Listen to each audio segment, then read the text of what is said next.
araw po sa inyo mga kaibigan. Ngayong araw na ito, maririnig natin ang kwento ng buhay ng isang dalaga at kung paano nabago ang kanyang batayan sa paghahanap ng life partner. Siya ay si Gigi. Dalagita pa lang ako, may standard na ako sa magiging asawa ko. Gusto ko yung masipag, responsable, may kaya, at higit sa lahat, may itsura. Gigi! Patulong naman ako rito. Hindi ko maintindihan kung paano to gagawin. May format naman yan eh. Gayahin mo na lang. I-save mo dito sa flash drive. Andiyan lang sa desktop ng computer ko. Ay, salamat. Alam mo, kahapon pa ako nito. Hindi natatapos, Teka, ano yung nasa braso mo? Wala to. Patingin nga. Sabing wala yan eh. May pasa ka na naman sa braso. Ano ba? Yung nakaraan, sa kaliwa. Ngayon naman sa kanan. Hindi, baka kulang lang ang dugo ko. Oh. Di ba ganyan kapag anemic? Sinasaktan ka ba ni Adonis? Ano? Bakit na naman ako sasaktan? Ang bait-bait ang boyfriend kong yon. Gigi, akala mo ba? Pinanganak lang ako kahapon, ha? Donna. Ay, hiwalayan mo na nga yan. Ayoko. Mahal ko siya. Kung ngayon ng girlfriend ka pa lang, sinasaktan ka na. Paano na lang kapag asawa mo na yan? Makagawin ka niyang punching bag. Huwag ka nga magpakatanga. Matalino ka, may pinag-aralan. At higit sa lahat, maganda ka. Ano ba ang pinanghihilayangan mo kay Adonis? Ha? At bakit hindi mo magawang hiwalayan? Asa na ba si Adonis? Sabi niya, dito ko siya hintayin sa may garahe ng building namin. G? Ayun pala. Papalapit na dito. Ay, ang gwapo niya talaga. Saan pa ba ako makakahanap ng boyfriend na ganito ka-pleasant ang mukha? Parang anghel. Hi. Hi, love. Flowers for you. Wow! Ang ganda naman ng bouquet na ito. Happy anniversary. Thank you. Oh, tara. Nagpa-reserve ako sa restaurant na favorite mo. Talaga? Oo naman. Napaka-sweet mo talaga.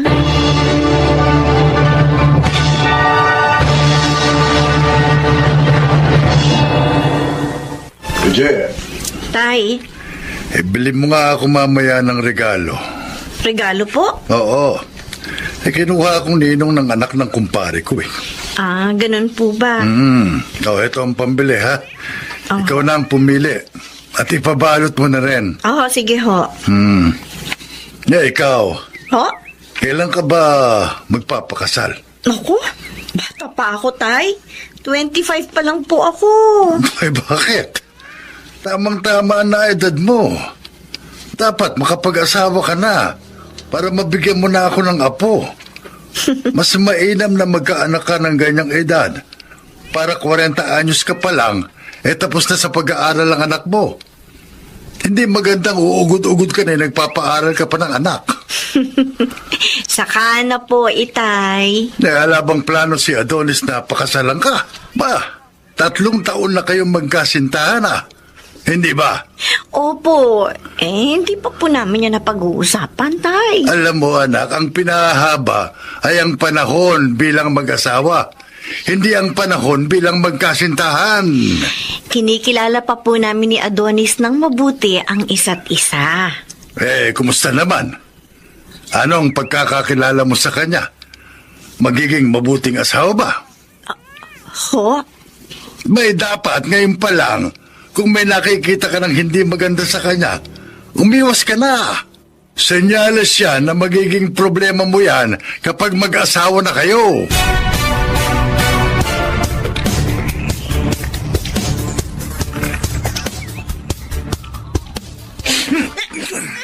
Huh? Hindi pa sabi ko sa'yo, ayokong tinatawagan ako kapag kasama ko mga barkada ko. Ha? Masakit na. Talaga masasaktan ka. Dahil hindi ka nakikinig sa akin. Hindi ka marunong pagsabihan, ha? Nag-aalala lang naman ako sa iyo Nag-aalala? Kasi ating gabi na hindi ka pa nakakauwi sa inyo Hindi ka rin nagre-reply sa mga messages Bakit ano ko. kala mo sa akin, ha? Batang paslit? Nalay ba kita, ha? Bakit kailangan mo akong pakialaman, ha? Uuwi ako kung kailan ko gusto. Oo na. Sorry na. Aray ko. Tumigil ka sa akin! Ano? Itong tandaan mo, ha? Huwag na huwag mong pakikialaman ng mga lakad ko dahil girlfriend lang kita. Narinig mo, ha? Girlfriend lang kita!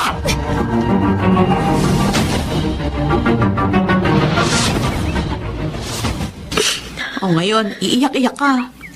Sabi ko naman kasi sa'yo, makipag-break ka na sa Adonis na yan. Tigas ng ulo mo. Mahal ko talaga kasi siya doon na. Kung binubulag ka na ng pagmamahal na yan, tigil mo na, Gigi. Ang pagmamahal, dapat ginagawa kang mabuting tao. Hindi yung ginagawa tanga. Sa tingin ko kasi, wala na akong mahanap na kagaya niya. Kagaya niyang ano, yung nananakit. Pasok talaga kasi siya sa standard ko doon na. Masipag, responsable, tsaka may kaya rin yung pamilya niya. Higit sa lahat, gwapo. Naku, may kaya, check. Masipag, sige, pwede. Pero responsable. Ay, responsable ba yung nananakit? Responsibilidad kanyang alagaan at irespeto. Pero hindi niya magawa. At saka, ano magagawa ng kagwapuhan niya, ha? Kapag nagutom ka ba, makakain mo yan, ha? Kapag sinaksakan ka niya, pwede mo bang gawing band-aid ang itsura niya? At saka, baka nga dahil gwapo yan, ang duda ko. Marami din niyang babae. Di mo lang alam.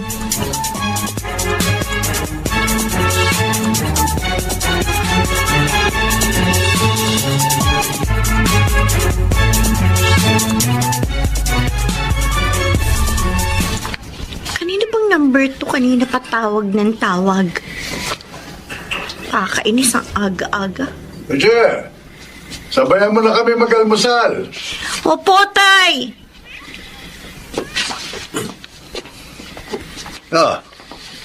Maupo ka. Siya nga pala. Si Weng. Weng? Magandang umaga. Katulong ko sa paggawa ng extension ng kusina natin.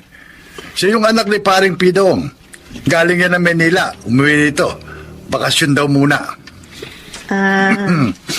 Binata yan.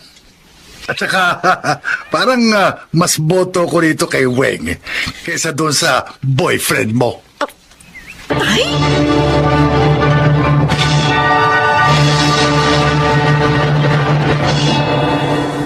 Nasa labas daw siya ng building namin. Gigi? Ikaw yung ka-text ko? Yeah, oo. Ako si Ara. Anong sadya mo sa akin? Asawa ko ni Adonis. Oh, sorry. Ano? Nagulat ka. Asawa ko ng boyfriend mo. May asawa si Adonis? You mean, kasal kayo? Oo. May 2 kaming anak. May 2? Oh my gosh. Seryoso ka? Baka naman sinisiraan mo lang si Adonis. Baka naman gusto mo lang kaming paghiwalayin. Alam ko, gwapong boyfriend ko at marami nagkakagusto sa kanya. Eto, pictures namin sa gallery ko. Pwede na ba itong patunay? What the? Isa pa, hindi ako nagpunta rito para patunayan na asawa niya nga ako. Pumunta ako rito para ipaalam sa iyo na may asawa ang kasintahan mo. At kailangan mo na siyang hiwalayan. Pero ulitin ko, Gigi. May asawa si Adonis. Ako na humihingi ng tawad sa iyo. Hindi ito ang unang beses na nakipagkita ako sa mga babae niya. May mga nauna pa sa iyo. At ayoko masira ang buhay mo dahil lamang sa kanya. Kaya kung ako sa iyo, makikipag-break na ako sa kanya ngayon din.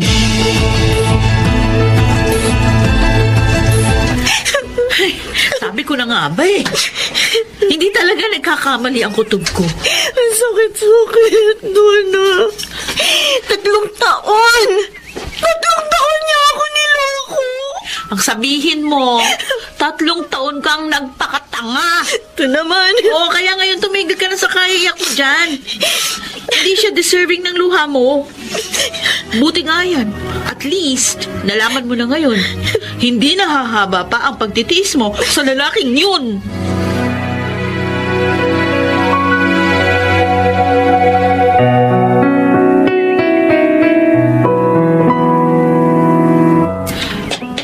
Sino? Sino yung sinasabi ng tatay mo na irereto niya sa'yo? Ha? Ituro mo sa akin, Gigi. Ay, no! Yung nakasuot ng itim na t-shirt na may suot na sombrero. Ah, Ang pangit, di ba? May itim. At saka, basta, hindi ko type. o ano namang issue mo sa maiitim? Bakit ang puti-puti mo ba? Ito naman. Ito ang sinasabi ko sa'yo. Huwag kang nagbabase sa itsura ng tao, Gigi. Kapag tumanda tayo, pare-parehong mangungulubot yung mga balat natin. At isa pa, ang itsura lumilipas yan. Hindi habang buhay maganda o kaya gwapo ang isang tao. Pero ang ugali, panghabang buhay. Ano naman ang gagawin mo sa gwapo? Pero babaero naman at nananakit. O edi doon ka na sa medyo hindi ganong kagwapuhan pero mabait. Gigi, Ay, shh! Huwag ka maingay ha. Papalapit siya. pwede raw bang makahingi ng malamig na tubig, sabi ng tatay mo? Naku, oo, pwede. O gusto mo pa, humingi na rin ang number niya. Donna! O ibibigay ko sa'yo. Ano? Hay, pwede ba mo kang pa-smile? Smile lang dyan. Maraming manliligaw tong kaibigan ko, no? Baka maunahan ka pa.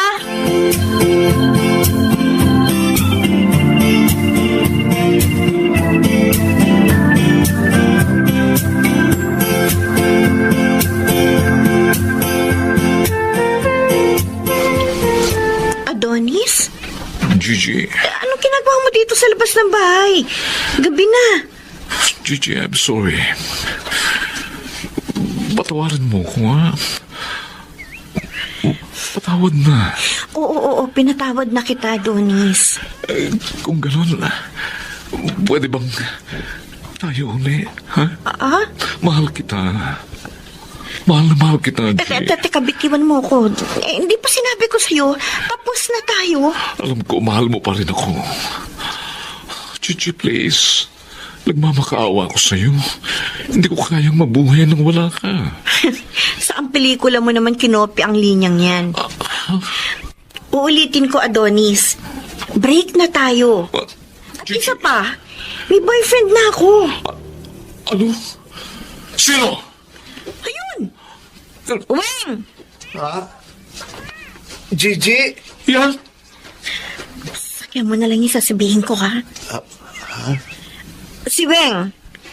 Siya ang boyfriend ko. Siya? Kaya wag mo na akong pupuntahan ulit sa bahay namin, okay, Gigi! Adonis? Ulitin ko. Break na tayo!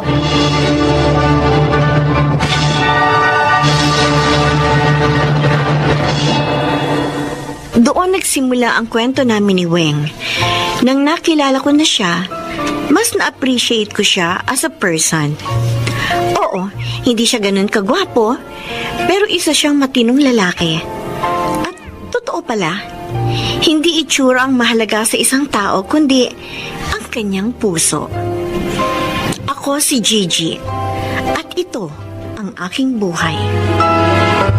Gaya ni Gigi, matutuhan sana nating iangat ang ating batayan sa isang tao at huwag nating ibatay ito sa kanyang panlabas na anyo, kundi sa kanyang kalooban. Makaragsiganap, Rosana Villegas, June Martin Legaspi, Susan Robles, Bobby Cruz, Junel Benjamin at Chiquit del Carmen Amor. Naglapat ng angkop na tunog, Jerry Mutia, sa musika ni Buboy Salonga. Supervisyong teknikal, Eric Lucero at Bong Muyar. Creative Consultant, Phil Cruz. Production Assistant, Anching Cruz. Sumulat ng ating kasaysayan, Rita Labanon. Sa direksyon, Salvador M. Royales. Ito ang aking buhay.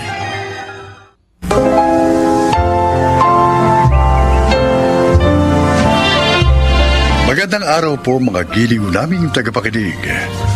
Maririnig natin ang kwento ng isang anak na pinagkaita ng karapatang magdesisyon para sa kanyang sarili. Siya ay si Stella. Tatlo kaming magkakapatid, 2 babae at 1 lalaki. Parehong matalino sina kuya at ate, kung kaya sa kanila ipinagkakatiwala ni Papa ang negosyo namin. Pero ako, dahil mahina raw ang utak ko, kahit ang pagpili ng mapapangasawa ay si Papa ang nagdesisyon para sa akin. Hindi ko alam, dun pala magsisimula ang kalbaryo ng aking buhay. Stella, ang galing-galing talaga magsalita ng asawa mo, no? Full of wisdom. Oh, you are very blessed dahil ikaw ang asawa niya. Salamat sa mga papuri niyo sa asawa ko. I'm sure, siya ang paboritong manugang ng papa mo. Wala namang paboritong manugang si Papa. Pero lahat nasa business industry, kaya nagkakasundo silang lahat. Ay, naku ako. Asawa ko lang ang mahilig sa business. Ako, I have my own interest. Naalaman ko mang involved ka sa mga community outreach programs. Oh, yes. Aanhin ba naman namin ang pera kung hindi naman namin isi-share sa mga nangangailangan? We are being blessed so that we can be a blessing to others. Uy, minsan nga. Isama mo naman kami dyan, Stella. Diba? Ha? Ha? Stella? Sa tingin ko, ano ba? Masyadong preoccupied ang isip mo. Nakaka-pressure bang maging asawa ng isang kilalang negosyante? Minsan. Aha. Pero, maitanong ko naman sa'yo, Stella. Ano yun?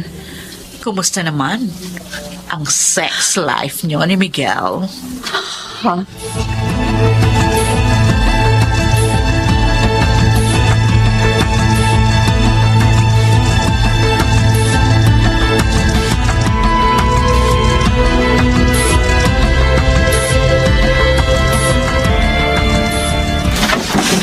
Ano ba?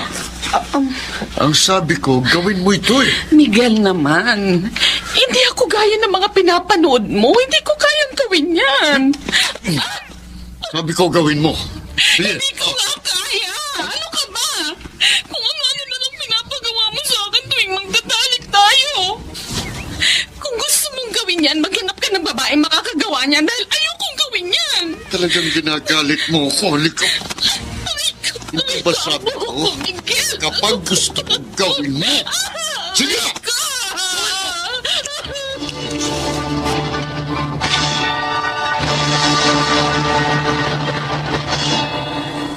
Stella, yan na ba yung mga dokumentong galing kay Miguel? Oo, Papa. Oh, ba't ganyan ang itsura mo? May sakit ka ba? Wala ho. Wala. Bakit may pasa ka sa mukha? Nagpakatanga ka na naman ba? Nauntog lang po ako, Papa. Uuwi ang ate mo galing US. Ikaw mag-asikaso rito sa bahay. Pwede kang mag-hire ng mga dagdag na katulong na mag-aayos ng mga dapat ayusin. Yung kotse niya dapat malinis yun. Kumuha ka rin ng chef na magpe-prepare ng menu. Magkakaroon tayo ng small gathering pagdating niya. Opo, Papa.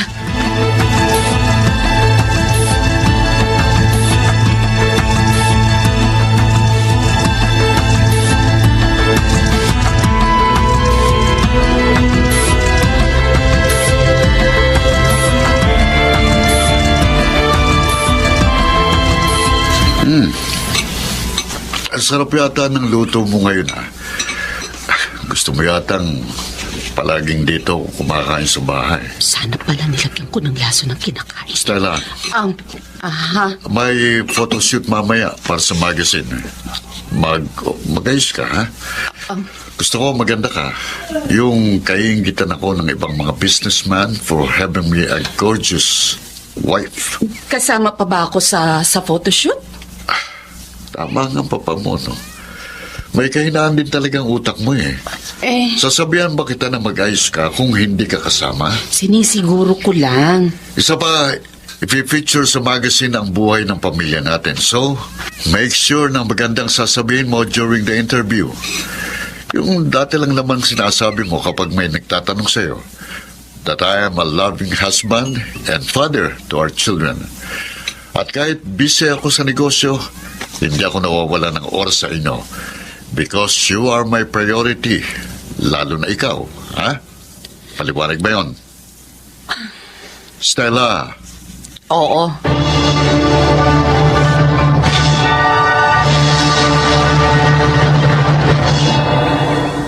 Oh, good to see you, Mrs. Chen. Good evening, sir. Nasaan ang asawa mo? Kausap ang manugang mo dun sa labas. Oh, sir. Ganun ba? Good evening. Oh, mabutit nakarating ka, Maria Elizabeth. Sir, sabi ko naman sa inyo, huwag niyo akong tatawagin sa buo kong pangalan. Kapangalan mo ang asawa ko, kaya I prefer calling you by your given name. Nice seeing you again, sir. Where is si Stella? Oo nga. Hindi ko pa nakikita si Stella.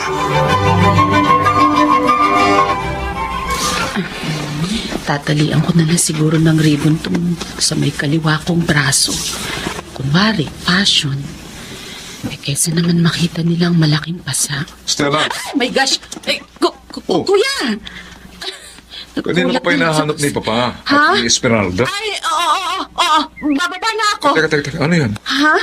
Ay, Pasa yan, ha? Wala to, kuya. Wala. Ang laki, ha? Hindi, si Oh. King may kagagawan yan. Naglalaro nung nakaraan at si kuya niya. Nahampas ako ng laruan. Stella, kung gaya mong magsinungaling sa iba, sa akin hindi. Alam ko kung ano nangyari dyan. Kuya, Hanggang ngayon palang sinasaktan ka pa rin ni Miguel. Bakit hindi ka na lang makipaghiwalay sa kanya? nung college ka, gusto mo mag-shift ng course dahil hindi mo naman talaga gusto ang business course, di ba? Gawa mo bang gusto mo? Hindi, di ba? Stella, Wala tayong karapatang gawin ang gusto nating gawin. Hanggang bahagi tayo ng pamilyang to, kuya. Lalo na ako. Ako na walang alam, mahina ang utak, walang talento. At wala man lang napatunayan kay Papa. Siguro kung narito pa si Mama, maaari niya akong ipaglaban. Pero wala na siya.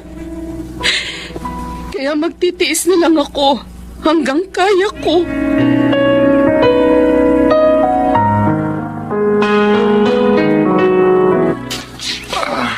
Sunod-sunod ang business meeting. Nangalay na balikat ko. Masayin mo nga ako, Stella. Totoo ba, Miguel? Hmm? Dinala mo rito sa bahay ang babae mo? Ano? Tinatanong ako kanina ng panganay natin kung sino raw yung kasama mo rito kahapon habang wala ako. Ah, si Carmi. Oo, sinama ko rito. Sabi ko naman sa'yo, pwede kang mambabae hanggang gusto mo, pero wag na wag mong ipapakita sa mga bata. At kailan pa nagkaroon ng kapangyarihan ng mga salita mo, ha? Kaya kong tiisin lahat ng kabastusan mo, pati ang pananakit mo sa akin. Wala akong pakialam kahit maliitin mo ako sa harap ng ibang tao. Pero wag na wag mong ipapakita at ipaparamdam sa mga anak natin ang masagwang imahe ng pamilyang to! Sinisigawan mo ba? Dahil punong-puno na ako sa'yo! Ano nang ka? Walang iya ka? Tigod mo ako! Ang lakas ng loob mo, ha? Bakit? Kaya mo na ba? Kaya mo ng sarili mo? Kaya mo? Iwan mo ako! Alik. Iwan mo ako! Ang lakas ng loob mo, ha? Ha? Bakit? Kaya mo na ba sarili mo? Iwan mo sabi ako! Yung base, babasagin ko! Malaban ka. Kukunin ko pa yung basag na base! Talagang pinag-iinit mo lalo ang ulo ko. Sige! Subukan mong idantay pang muli ang mga kamay mo sa akin! Sasaksakin ko ang leg ko ng basag na base nito! Sige! Stella! Tingnan ko lang kung ano mangyayari sa negosyo mo kapag nabalitang namatay ang asawa mo sa loob mismo ng kwartong to! Sige! Stella, bigyan mo yan! Hindi man kita mapapatay pero isasama ko sa hukay ang magandang imaheng pilit mong pinapakita sa harap ng ibang tao! Ipapakita ko sa kanilang hindi ka anghel, kundi isa kang demonyo!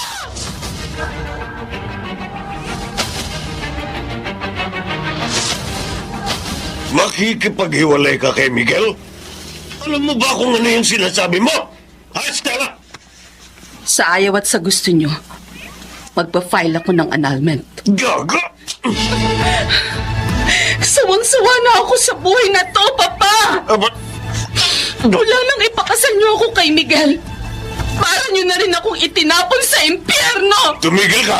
Mula noon, palagi ninyong sinasabi na wala akong kayang gawin kundi ang sumunod sa inyo dahil mahina ako. Hindi ako kagaya ni na ate at kuya. Mula noon, pinaniwala ako ang klase ng pagkataong kayo ang gumawa para sa akin. Pero mayangganan ng lahat, hindi ako mahina. Hindi ako mangmang. At kahit pa itakulin niyo ako bilang isang anak, kahit pa hindi ako magmana ng kahit alikabok mula sa sahig ng bahay na ito, hindi na magbabagong desisyon ko. Stella, Mula ngayon, ako na ang magdedesisyon para sa sarili ko!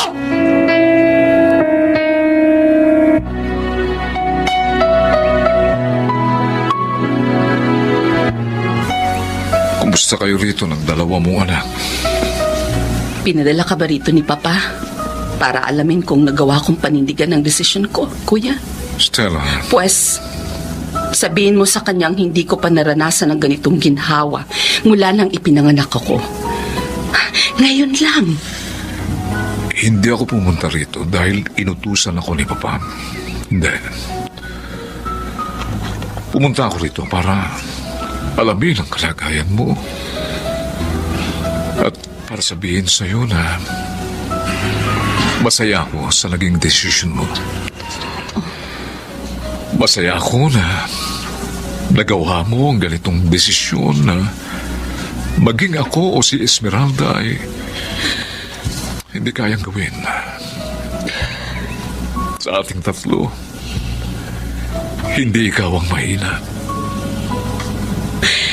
Ikaw ang pinakamatapang. Kuya. Ngayon, Stella, kapatid ko, gawin mo ang lahat ng gusto mong gawin para sa sarili mo at sa mga anak mo. Gawin mo ang mga bagay na hindi mo nagawa noon dahil nakabilanggo sa takot ang iyong sarili. Salamat.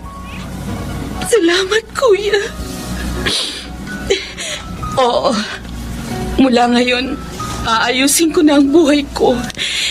Ipapakita ko kay Papa at kay Miguel na hindi na nila kahit kailan magagawang kontrolin ang buhay ko.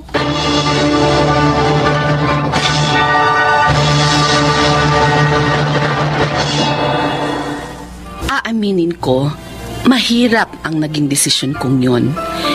Ngunit kung nais nating baguhin ang ating buhay, kailangan nating maging matapang na gumawa ng mga mahihirap na desisyon. At higit sa lahat, ay panindigan ito. Nagtatrabaho ako ngayon sa isang pribadong kumpanya at marahil, naaayon sa kagustuhan ng Diyos ang ginawa ko. Dahil ramdam kong kahit mahirap, nakakaya ko. Ako po si Stella at ito ang aking buhay. Ang buhay ni Stella ay isang aral para sa atin na hindi natin maaaring kontrolin ng ibang tao ang ating buhay.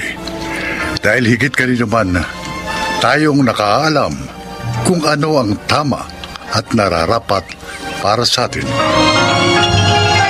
Mga nagsiganap, Phil Cruz, Junel Benamin, Rosana Villegas, Susan Robles, June Martin Legaspi at Jenaline de la Cruz sa papel na Stella. Naglapat ng angkop na tunog Jerry Mutiao, sa musika Boboy Salonga, supervisyong teknikal Bong Muyar at Eric Lucero. Creative consultant Phil Cruz, production assistant Anching Cruz. Ito'y mula sa panulat ni Rita Labanon, sa direksyon Salvador M. Royales. Ito ang aking buhay.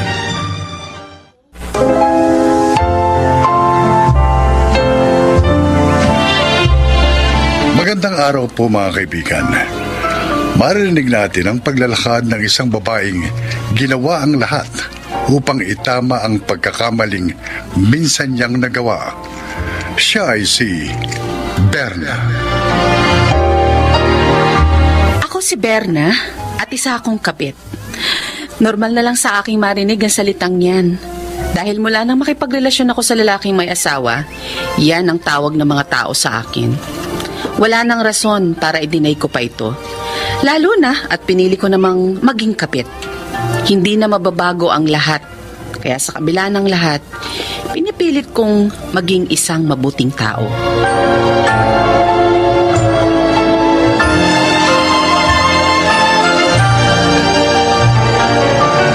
Berna, kapag nakapagtapos si Sunny sa kursong yan, pwede siya magtrabaho sa US and be a successful nurse. Stable ang trabaho yun. Pero ayaw niya naman. Hindi sa lahat ng oras maaari natin sundin ang kagustuhan ng mga bata. Honey, Berna, ang papel ng magulang ay suportahan ng mga anak nila, hindi ba? Lalo natin din naman masama ang gusto ni Sunny para sa sarili niya.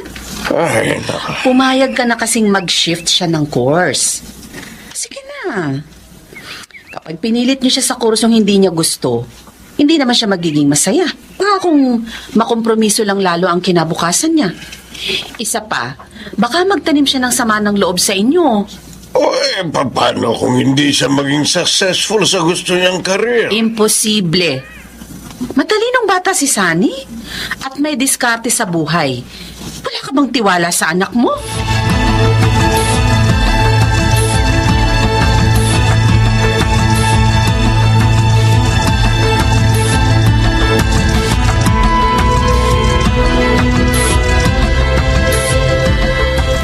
Nasaan si Berna?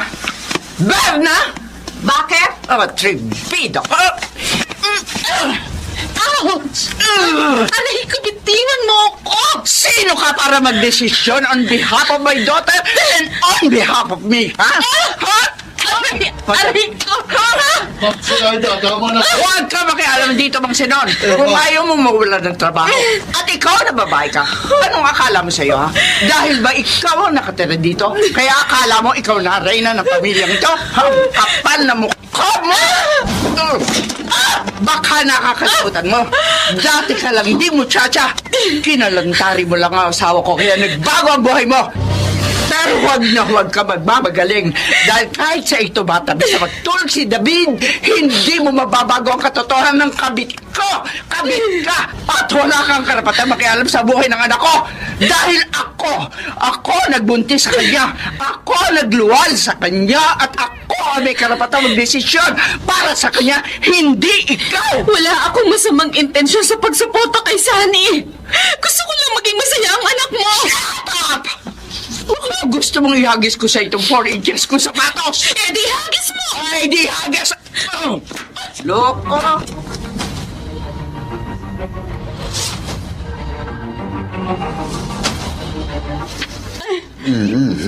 Aray! Sorry, Berna, konti na lang.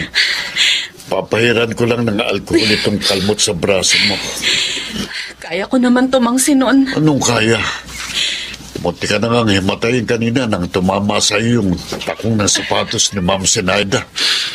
Kung bakit kasi hinamon mo pa eh? Siyempre, para kunwari matapang ako at hindi niya ako kayang apihin. Ay, alam mo, Berna, noon pa man alam kong mabuti kang tao. Nagkakilala nga lang kayo ni Sir David sa maling panahon. At habang magkasama kayo, makararanas ka ng pang-aalipusta at sa legal niyang asawa. Ayos lang sa akin. Ang mahalaga, kasama ko si David. Pati si Sunny, napamahal na rin sa'yo dahil sa pinapakita mong kagandahang loob. Kaya lang, hindi mababago nun ang katotohanan ng mali ang pagsasama ninyo ni Sir David. Oo na, Mang Sinon. Ay, sinermonan mo na naman ako. Ay, teka, si Sunny nga pala, nasaan?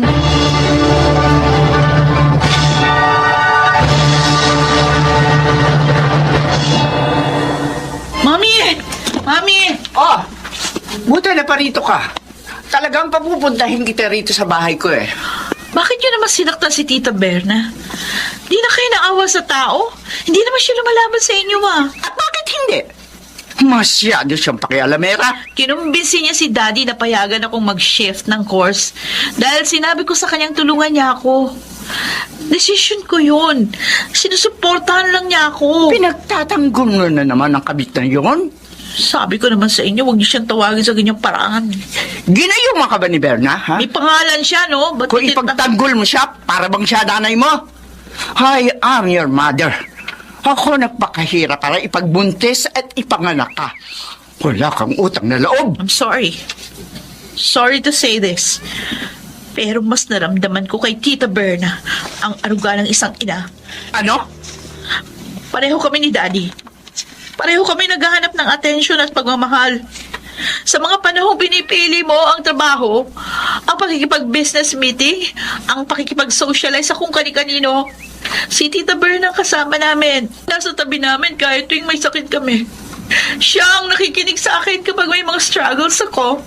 Ikaw, anong ginagawa mo? Puro ka trabaho! Wala kang suot na mag-arandamit ngayon.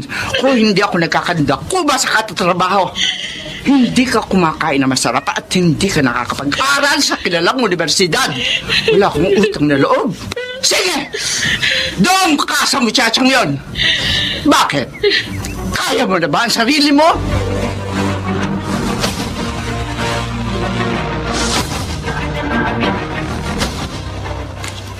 Pinili kong tumira sa isa nating bahay dahil alam kong hindi mo hihiwalayin si Berna. Pero David, sa oras na hayaan muli siyang gumawa ng sarili niyang desisyon na hindi naaayon sa kagustuhan ko, ipapatapon ko siya sa isla. Gusto lang niyang suportahan ang anak mo. Pare-pareho kayo ng sinasabi. Bakit? Sino siya para gawin yon? She is nothing but a whore.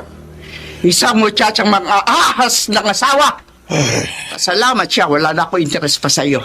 Kaya ipinaubayan na kita sa kanya. Pero wag na wag lang niya pakikialaman ang anak ko. Dahil hindi ko siya sasantuhin. Oo na, oo na. Ang gulo yung dalawa. Nakakapagod na kayo. Miat-miat, nag-aaway kayo. Para kayong aso't po. Kaninong kasalanan? Sa akin? Ikaw itong pumatol sa atay. Now bear the consequences of it!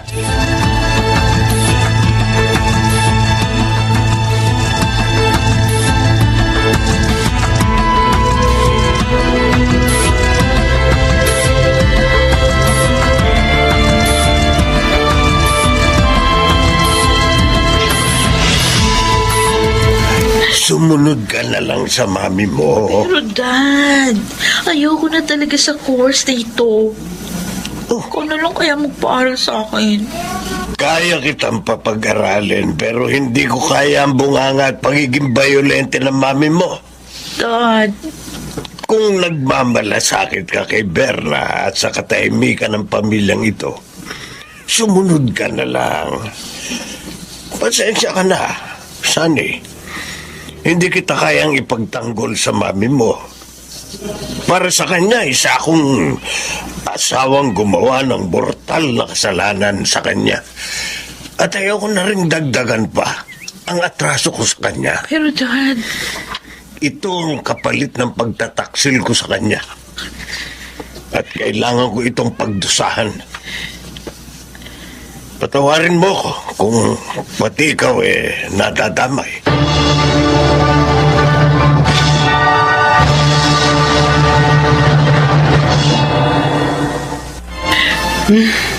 Sa huli, ang mami mo pa rin ang nanalo.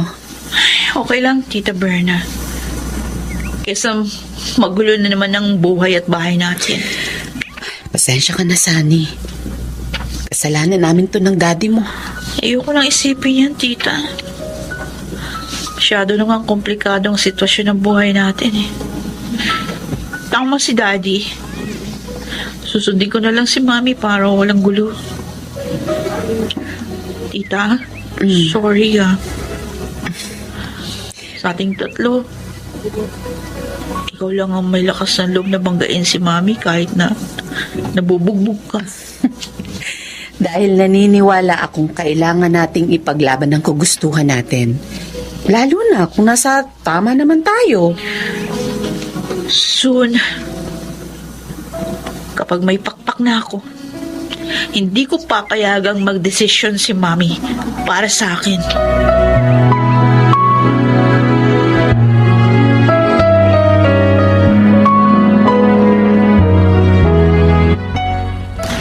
Graduate na ang anak niyo, ha? Sa susunod na taon.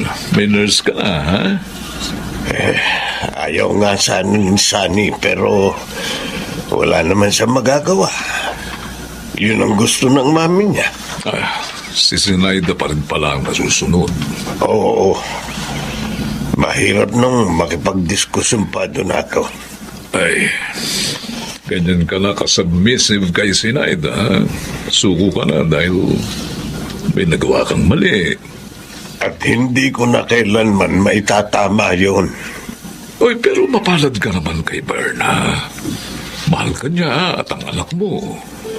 Hindi ko rin nga inaasahang magiging malapit sa kanya si Sunny. Oy, siya naman ang nag-alaga mula pa bata, di ba, kay Sunny? Oo. Pero minsan, naaawa rin ako kay Berna. Kung alipustahin siya ni Sinaida, akala mo hindi siya tao.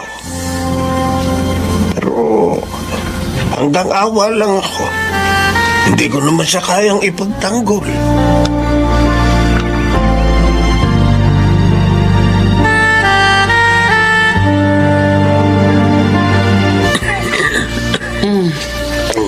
Kumain ka na para makainom ka ng gamot.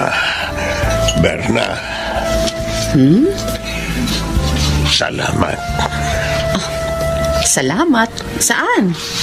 Sa lahat ng pagmamahal at pagtitiis na ginagawa mo para sa akin, sa amin ni Sunny. Oy, inuubo ka lang. Kung magsalita ka, para namang nakamamatay ang sakit mo. Tumigil ka nga dyan. Seryoso ako. Seryoso rin ako. O siya, sige na. Kumain ka na. Tita Berna! Nako, ayan na ang isa ko pang alaga. Tita! Bakit? Stressed out ako sa career review ko eh. Tara, shopping tayo. Ha? Pero... Sige na. Para makapag-unwind ka naman. Puro na lang kaming inaalala mo eh. Kaya ko na rito. Sigurado ka? Oo. O siya, sige. Sandali lang, Sunny. Magbibihis lang ako, ha? Okay, sige. Hintayin na lang kita doon sa sasakyan, ha? Okay.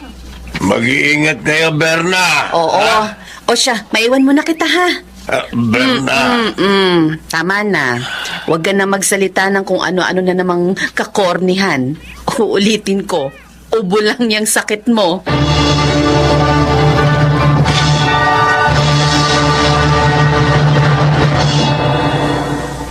Naghihintay na lang ngayon si David na maanal ang kasal nila ni Sinaida. Mahirap pa rin ang sitwasyon ko, pero ang masuklian ng pagmamahal na binibigay ko sa mga taong pinahahalagahan ko ay sapat na. Hindi ko na rin naman mababago ang mga nangyari, pero nais kong ingatan ang kung ano mang meron ako ngayon. Ang tiwala at pagmamahal ni David at ni Sunny. Ako po si Berna, at ito ang aking buhay. Wala nang masasaya pa sa pakiramdam ng isang taong nasusuklian ang ibinibigay na pagmamahal. Mga nagsiganap: Susan Robles, Lionel Benamin, Rosana Villegas, Phil Cruz, June Martin Legaspi, at Jenaline de la Cruz sa papel na Berna. Naglapat ng angkop na tunog, Jenny Mutia. Sa musika, Buboy Salonga. Supervisyong teknikal, Bong Muyar at Eric Lucero. Creative Consultant, Phil Cruz. Production Assistant, Anching Cruz. Ito'y mula sa panulat ni Rita Labanon. Sa direksyon, Salvador M. Royanes. Ito ang aking buhay.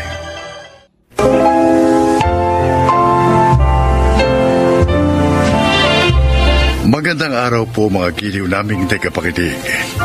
Ngayong araw na ito, maririnig natin ang paglalakad ng isang anak na minsang minaliit ang sakripisyo ng kanyang ina para sa kanilang pamilya. Siya ay si Andrea. Lumaki ako sa broken family. Aaminin ko, mas close ako sa aking papa. Pero dahil may pamilya siyang iba, kaya napilitan akong tumira kasama sina mama at ang bunso kong kapatid.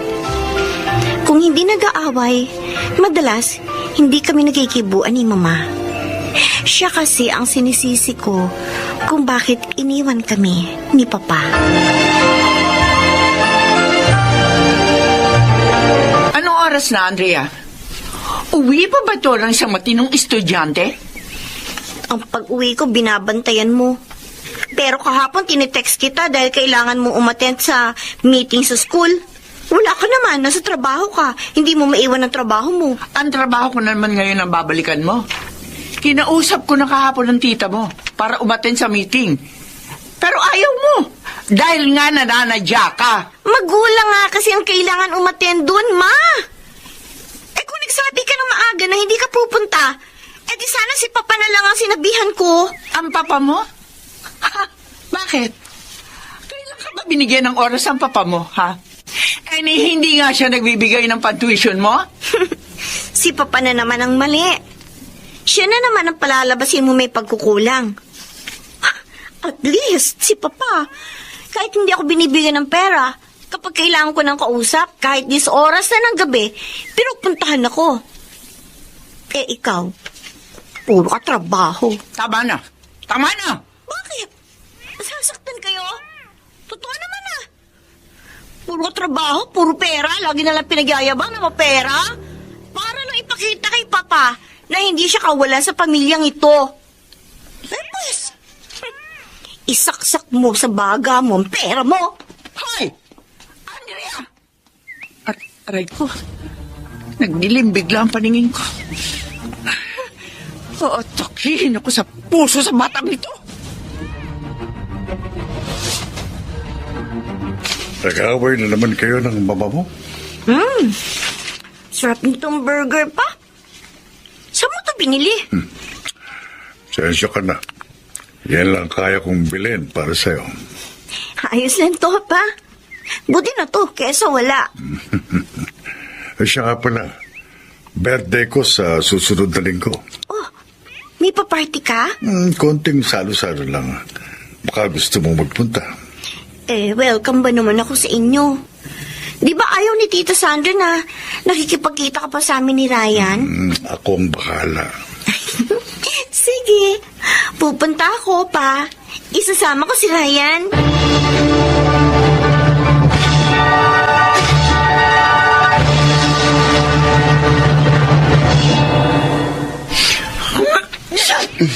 Ma, kanina ka pa bahing ng bahing ah. Kakasipon ka yata. Baka sobrang pagod na yan. Huwag mo ko lalahanin. Ang ate Andrea mo. Maaga pong umalis. Oh, bigyan mo sa kanya ito, ha? Allowance niya yan. Ma, kapag pwede ka naman magpahinga ka. Naabuso mo lang masyadong katawan mo. Oo. Kung magtrabaho ka, parang wala ng umaga. Ayos naman kami ni ate. Hindi naman kami nagkukulang. Ayokong makaranas kayo ng hirap. Ang gusto ko kahit mag-isa lang ako naghahanap buhay, anak, na ibibigay ko sa inyo lahat ang pangangailangan nyo. Pero hindi pa rin niya na-appreciate ni ate.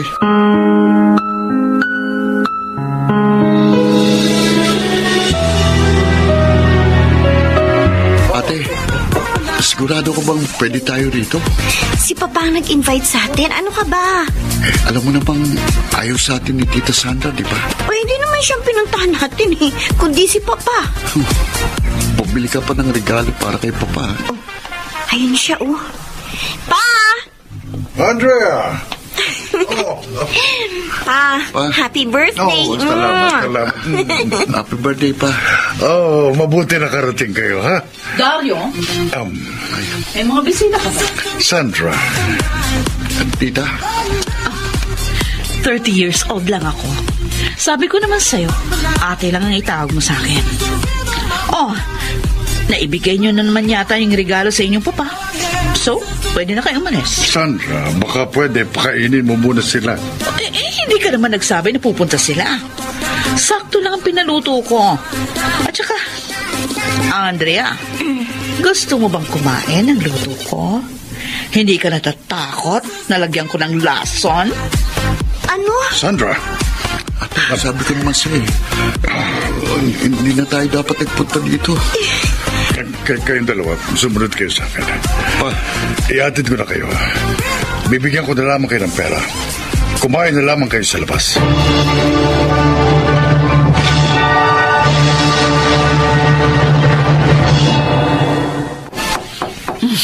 Sandali lang. Lloyda? Anong ginagawa Walang mo? niyo. Aray ka! Hindi man mo! Kapal na mukha mo. Inagaw mo na nga yung asawa ko sa mga anak ko. Ngayon, may gana ka pang insultuhin sila at ipahiya. Ha? Sino ka sa akala mo? Ha? Sino ka sa akala mo? Sa akin mo ngayon ipakita yung tapang mo na ayos lang kung ako kakantiin mo. Pero huwag ang mga anak ko dahil kakalbuhin kita. Tulungan niyo ako! Sandra! Lloyda! Tulungan mo ako! Disiplina! Tama na! Tama! Ano tama na? Tama na! Dahil sa oras sa insultuhin niya ula mga anak ko, sasakali ko yan at baka hindi mo na maabot ang buhayan. Ang kapal ng mukha mo. Ito ang sasabihin ko sa iyo, ha? Wala kang pwedeng ipagmalaki dahil kahit bali-balik na rin ang mundo, kabit ka pa rin!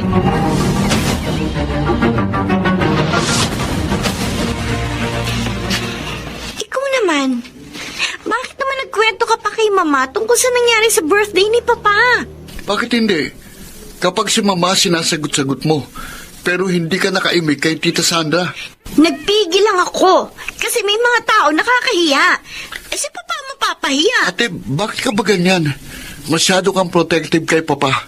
At hindi mo naman na-appreciate si Mama. Paano mo naman ma-appreciate ang ina na laging wala, ha? Sa lahat ng okasyon, sa lahat ng events sa school, palagi siyang may representative. Eh dahil nagtatrabaho siya eh. Wala naman siyang aasahan maliban sa sarili niya. Ang kaya lang ibigay ni Papa sa atin pambili sa fast food. Wala naman siyang support ang binibigay para sa mga pangailangan natin. Huwag mong pinagtatanggol lagi si Mama. Huwag mo siyang laging hinihusgahan, ate. At huwag mo siyang laging sinasagot-sagot ang pabalang. Hindi mo alam kung anong hirap ang dinanas ni Mama mula nang ipagbuntis niya tayo. At kahit kailan, hindi natin masusuklian ang mga sakripisyo niya para sa atin.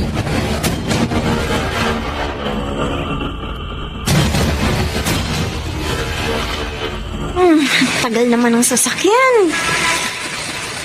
Buti na. Doon na lang ako sa kabila mag-abang.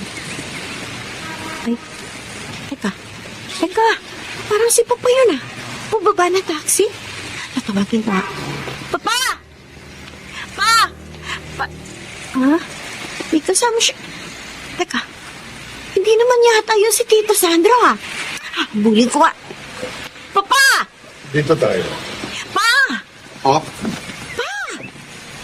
Sino yung kasama mo? Bakit akbay-akbay mo siya? Andrea, kasi Huwag mo sabing... Honey, anak, mali ka nang iniisip. Paano mo nagagawa ito? Kasal ka pa kay Mama. May kinakasama kang iba. Pagkatapos ngayon, may kasama ka na namang ibang babae?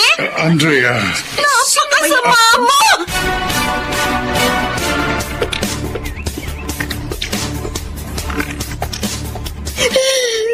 Sige. Iiyak mo yan. Ilabas mo lahat ng sama ng loob mo. Pinagtatanggol ko pa siya sa lahat.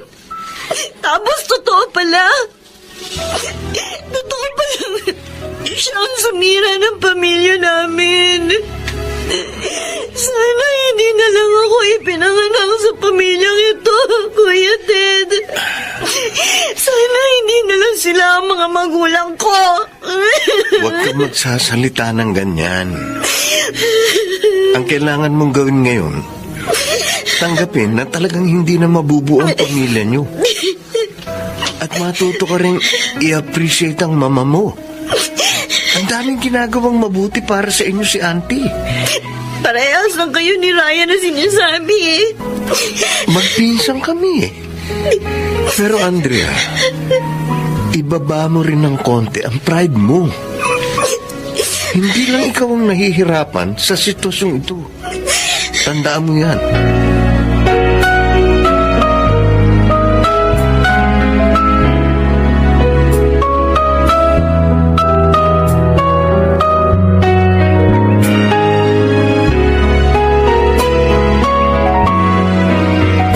Andrea, kumain ka na. Nilagang baka niluto ko. Paborito mo yan, di ba? Ayoko kumain. Ayaw mong kumain? O, di wag. Huwag kang kumain hanggang bukas at sa mga susunod na araw. Patayin mo yan sarili mo sa frustration mo dyan sa ama mo. Paano mo nalaman ang tungkol kay Papa? Wala man ako lagi sa tabi niyo. Dahil nga sa aking trabaho. Pero lahat ng nangyayari pinagdaraanan niyo, alam ko. Kahit hindi niyo sabihin, alam ko kung may nararamdaman kayo, kung may sakit kayo, kung masama ang loob niyo. Alam kong lahat yon. Dahil ina niyo ko, magkakarugtong ang mga pusod natin. Bakit hindi niyo alam na kailangan namin ng presensya ninyo at hindi yung pera niyo? Dahil alam ko, hindi kayo kayang buhayin ng presensya ko lang. Ang hinihilog ko lang maintindihan niyo ni Ryan ang lahat. May panahon para sa lahat ng bagay. Nahihirapan din ako na hindi ko kayo personal na nasusubaybayan. Pero alam ko magagawa ko rin yan. Kapag tapos na kayo mag-aral, maaari na ako magretiro sa trabaho ko. Sa ngayon, kailangan natin lahat ang magsakripisyo para mabuhay tayo na maayos. Kapag naging magulang ka na rin, Andrea, maiintindihan mong sa lahat ng oras, kailangan magsakripisyo ang isang magulang.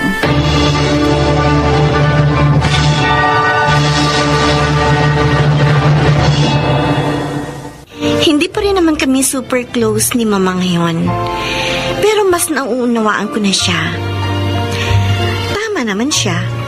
Kung pipiliin niya makasama kami palagi, hindi niya maibibigay sa amin ang magandang kinabukasang nais niya para sa amin.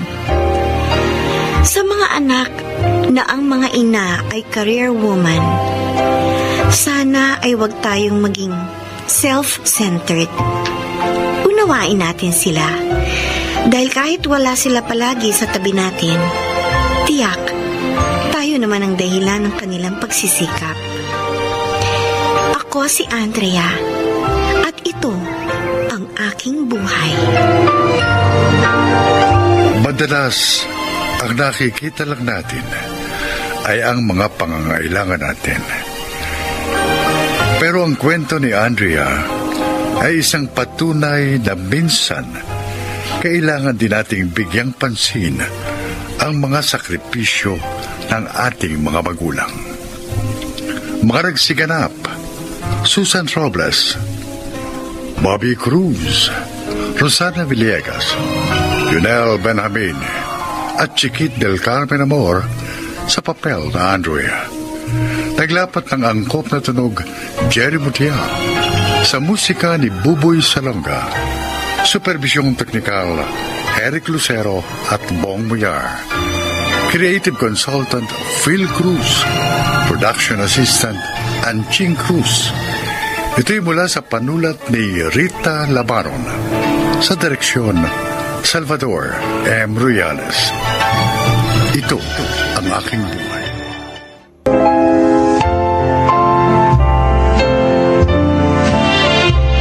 Mga kaibigan, pakinggan po natin ngayon ang isa pang natatanging kasaysayan na ilalahad sa atin ni Minerva.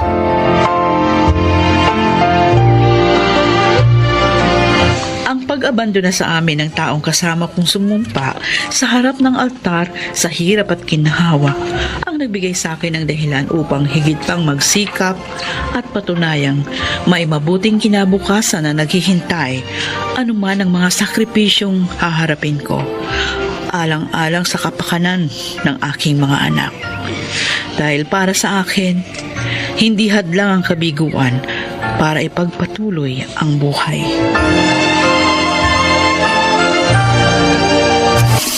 Ang kapal din talaga ng mukha niya, asawa mo, no, Minerva. Umuwi lang sa inyo para lang sabihin wala na siyang trabaho. Kaya wala na kayong dapat pang asahan sa kanya. Akala ko kasi niya, nagpapasasa kaming mag-iina sa maliit na halagang halos limusin pa namin sa kanya. Alam mo kung ako sa'yo, guguluhin ko sila ng kirida niya. Gawin mong impyerno ang buhay nila. Aling Siling, sa halip na sayangin ko yung oras ko sa kanila. Maghahanap na lang ako ng mga paraan kung paano kami mabubuhay ng mga anak ko. Naiinis lang kasi ako sa ginawa ng asawa mo eh. Dinagdagan pa niya yung mga batang lumalaki na walang amang nakikita. Ang mahalaga ho sa akin ngayon, buo pa rin kami ng mga anak ko. Ipadadama ko sa kanila na walang mababago sa kanilang buhay sa ginawang pagtalikod sa amin ng kanilang ama. Pero ako, sinusumpa ko yung asawa mo na sana danasin niya lahat ng hirap kasama ng kirida niya. Akala ba nila magkakaroon sila ng katahimikan ng isip sa pagsasama nila ng immoral?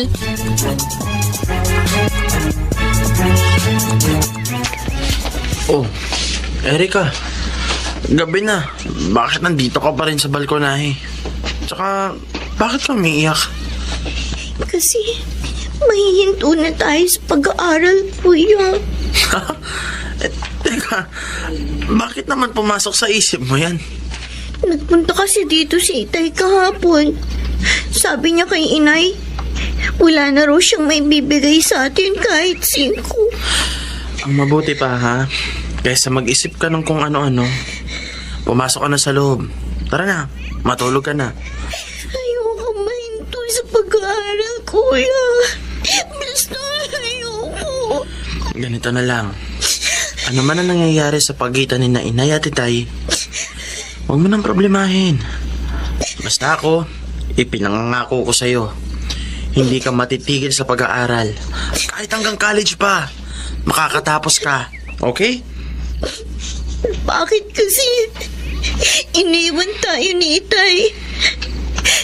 Hindi na ba tayo mahalaga sa kanya? Ano bang naging kasalanan natin sa kanya? Kuya? Kahit ako, hindi ko rin alam ang dahilan, Erika. Pero tulad ni inay, kailangan nating maging matatag. Kailangan nating maging malakas para sa isa't isa sa susunod pang mga araw.